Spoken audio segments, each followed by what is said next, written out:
Welcome to today's episode of Thought Leader Interviews with John Boyens. I'm very pleased to have Alan Tarr, who is the founder of Write Like a Madman. Alan, welcome to the show. Tell our listeners a little bit about yourself and your company.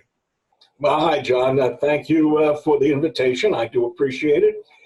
And our company, which has a number of parts, but basically is designed to give to a small business owner the kind of information they need to properly market their company in today's, today's time, because the books that have been written on this for years and years and years have always used as an example all the big companies. Well, I don't think that a guy that's run a mobile shoe shining service can actually look at Procter & Gamble and Coca-Cola as role models. And I've often said, if you don't have their budget, don't copy their ads. Yes. Yeah. So that's why we started Write Like a Madman. It's an online toolbox for marketing information for small business, all of which I've written myself. Excellent. Excellent. Well, thank you for that. Given the global pandemic, social unrest, economic uncertainty, but folks and companies, small and mid-sized businesses still have to market. What's the next normal look like for marketing from your perspective? Yeah, since we have a lot of time indoors, my partners and I have been rolling that over, and really we think that, and we're modeling our Write Like a Madman part of our company to online training, education, and new ideas and techniques for the small businessman. It has been my practice over the years to do seminars, mostly on the West Coast, mostly in Arizona, but the point is I do 18 to 20 a year. You know how many I've done in 2020? No. It would be none. None. Yeah. Every single one of them has been canceled. Yeah. So I've had 21 seminars canceled up and through the Thanksgiving weekend. Yeah. So, but it's okay, because what is this has done, it's given us a look into the future, and the future is going to be working separately together. Yeah. So this is what we wanted to do, is bring the tools to the businessman rather than bring the consultant to the businessman. And now he can do it for, oh my God, a 10th, a 20th of what it would ordinarily cost him to get somebody like me in there to give him a couple of days of instruction. Yeah. And one of the great things about you is you do what you teach and you teach what you do. You have been a successful small business owner many times over, have started and sold businesses. And so you kind of, like we said, you do what you teach. And one of the things I think my listeners would love to hear is, how does one create a consistent, compelling, differentiating message today? We have to make sure that they're not tone deaf, right? They have to really be compassionate and empathetic. So how do they do that today? Well, they do it very simply by being honest and forthright and simple. I'm a very big believer in the 3 C's of copywriting and communications, which is clarity, conciseness, and customer orientation. When we go in to help people set up a USP, or what we do in our online tutorial videos, is simply tell them it's made up of 3 parts. One of the parts is really simple. It's, what do you do? Do you know how many small business websites don't have that above the fold? Yeah. It's amazing. Yeah. The second is, what can you do, or what do you do that will improve the lives in one way or other of the small business owner or entrepreneur who wants to communicate about his or her business. And the third is to give, and by the way, that second part, that benefit part, is also, it's a new word that's been used in the last few years, and I'm an old guy, so I have to make sure I call it a value proposition these days. Because we used to call it benefits. Yes. Benefits and satisfactions. Now it's called a value proposition. And the third is, why in the world should I bypass all your competitors and come to you regardless of price? Why should I do business with you? Right. And if you could do that with some evidence, and you can do it within the first 7 or 8 seconds of a person coming onto your website or reading your post or reading your advertisement, then you're going to have a winner of a marketing message. Compelling and powerful. Yeah, Alan, you're so spot on. I mean, you think about this, how many times do people use websites today as kind of an online marketing piece, right? In other words, it's all of their product information. Or my goodness, they put pricing on there, so you can't really have a value conversation. You talked about how often is it above the fold, right? And that's a term that you and I, us older folks, understand from the newspaper industry, right? But I think, one of the things that I think you can speak to, and my listeners would love to hear, is the importance of structuring the actual website, the page itself, the landing pages, et cetera, to get the maximum impact. Because like you said, 7 or 8 seconds and they pop off, you want to keep them attracted. You want to create that curiosity. How does one do that? Well, the first thing one does is I'm being a little tongue-in-cheek here, but is when you get yourself a web designer, question them. Because a lot of them just want to do what they do all the time. Now, I've put together a tutorial, which is called Radical Web Power, which shows the content of the written content, the imagery, and the structure. And what it says basically is to keep a logical thought pattern. Keep it for one concept. At least 80 to 90% of your page should dwell on one thing and one thing only. And smoothly bring the reader to your action call. And by the time she has gone and scrolled down the page, every time they move that scroll, they are giving you what we call a mini yes or a mini thumbs up.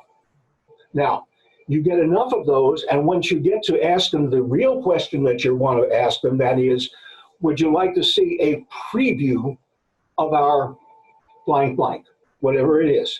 Would you like to get some more information on this? Would you like to see our pricing plans?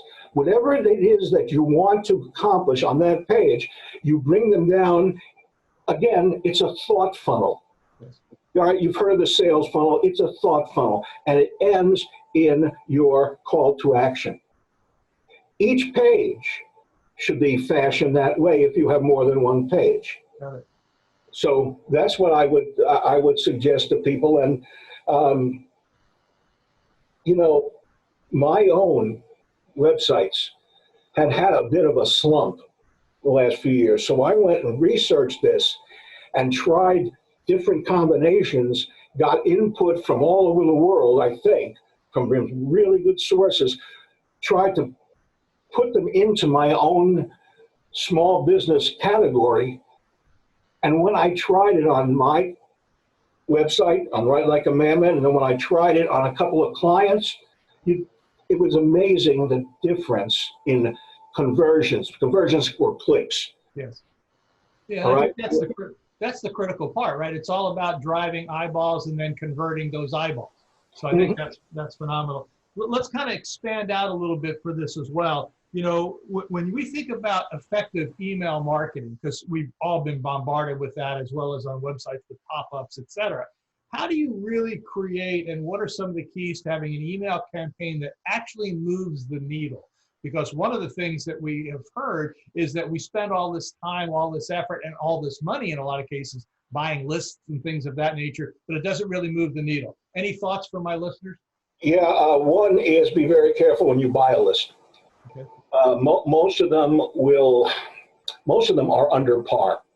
A list that you develop yourself through lead generators, through posting, social media ads, is usually, and of course your own personal contacts and your contacts is usually far better. Let's just lay that as the groundwork.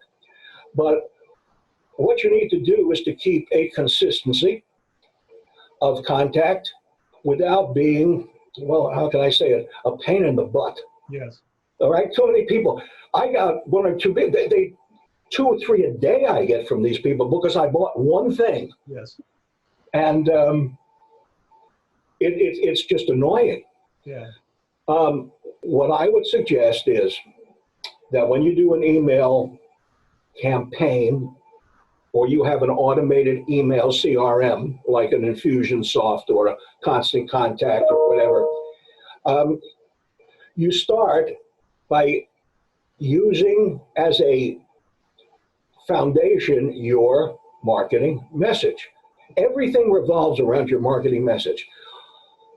The subject line is the most critical part to getting it open. There are words you should say and words you shouldn't say. Now, John, you've been in this business long enough to know that they used to teach you, or they still teach you in the ads, how to write headlines. Yes.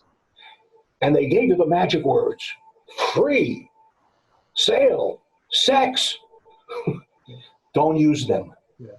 The email programs they have programming inside algorithms. Thank you very much. Reminds me of one of the last vice presidents. Yeah. Algorithm, yeah. Anyway, they have those algorithms to weed out those words. So in your subject line and in your first line, you really want to just be very benefit oriented, value prop oriented. When you want to put free, you can put it in your ad once or twice, maybe, if that's what you're doing. But you can also use synonyms. You can use complimentary. Yeah. You could use no obligation. Yeah. You don't need to say free, which is what the bots look for. Yeah. So I would also, John, just say an email is nothing more or less than your magic, compelling message. Yeah. And your offer leading to the thought process, leading to the call to action. Yeah. An email without a call to action, John, is wasting money, wasting time. For sure, for sure. You know, it's interesting. You and I go back a long time. We won't say how many years, just because you know, we're such young-looking, spry guys. But yeah, I used to have dark hair, I'll tell you, and you used to have it down to here. Absolutely. So, you know, I have always found that the best salespeople I know, the best business people I know, are great storytellers. And so, you know, the importance of telling a story and getting your message out. Speak to it a little bit about that, salespeople and storytellers. It's really very interesting. I think the second thing after your marketing message should be your story or your little video on your website or your landing page. The reason I think a story is, first of all, usually they're interesting. I hate to say, guys, look at what you've done. Yes. Okay. I started out, this is like my story. I started out like as an 18-year-old copywriter trainee at one of the 5 top ad agencies in the world while I was still in college. And I learned a lot. The first thing I learned is I was not God's gift to copywriting. Surprise, surprise. Oh yeah, but I started writing, and I started writing for people like Nissan, then called Datsun, and Taco Joe's, a couple of other big companies because I was on the team, and I realized that my words helped these people make millions of dollars, tens of millions of dollars, and they paid me peanuts. Yeah. And I decided the best way to use my talents was to use them directly with a small business and to be a small business entrepreneur. And that's what I decided I wanted to be. And that's when I decided to start going into business and founding a business and working the business and marketing the business. And then, because the job of building it was done, I'd sell it. Yeah. Yeah, well, that's a great success story, though, for sure, for sure. Yeah, well, three of them were good success stories, and one of them I had to close the doors. So you learn from failure just as much as you learn, maybe more, than from successes. Absolutely, absolutely. So, one of the questions I ask all of the people that are on these episodes is, how that company, so how Write Like a Madman, how do you delight your customers? Well,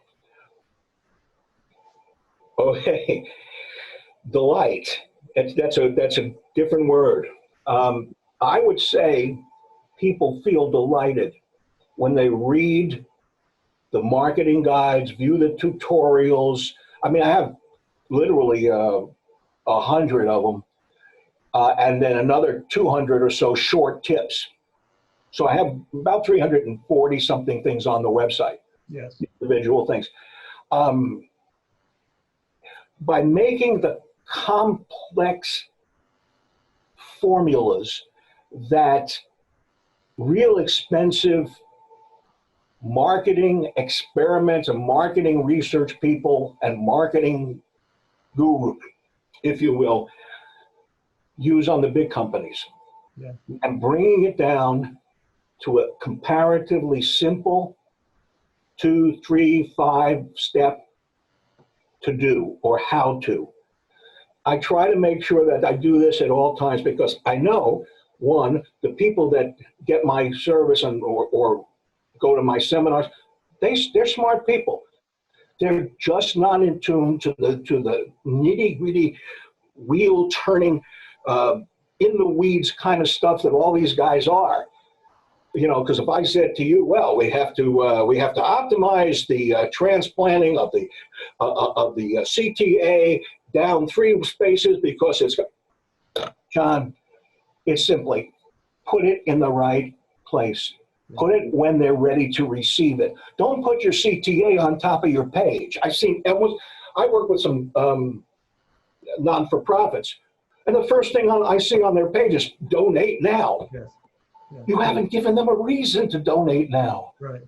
Yeah. And the CTA, the call to action, right? That's the part that you're talking about. Yeah. Call to action should be when they're ready to receive it. Yeah. You have to earn that click. What a great quote. That is an excellent quote. One of the things that I like about what you've talked about today is that importance that the small business owner has the same needs that the large corporations have. They don't have the infrastructure or the budget or the experience. And so engaging a firm like yours, really helps them get the best of both worlds. So if somebody wants to engage you, how do they get your book? How do they get to your website? How do they contact Alan Tarr? Well, I have 3 different brands, if you will. The consulting part of the thing, which is my partners and I, which we do in-house and help people individually, is moneywordsmarketing.com. The online toolbox of all the marketing guides, video tutorials, all the multimedia things that we have is writelikeamadman.com. So for the do-it-yourselfers, if you will, Write Like a Madman. And when you're in Write Like a Madman and you say, I'm stuck, okay, I know what it says, but I'm not being able to do it and can't quite get the idea, then you can call us for a little help. Why don't you give them your phone number?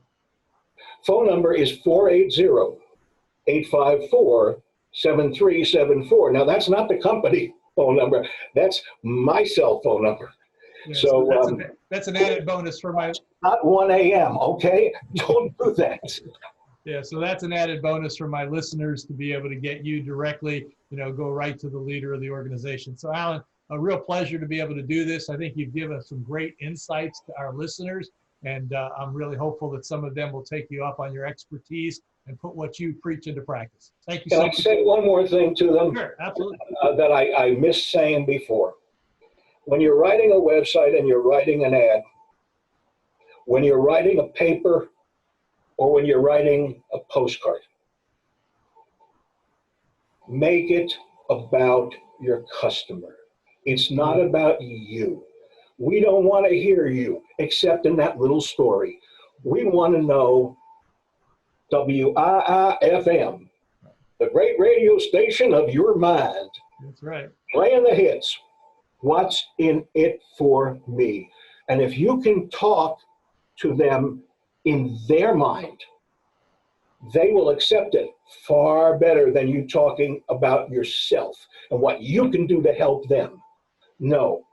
How can they help themselves? How can they get out of the rut they're in? Talk about them, not you. That's it. What an excellent ending. Alan, thank you so much. Really appreciate your time today.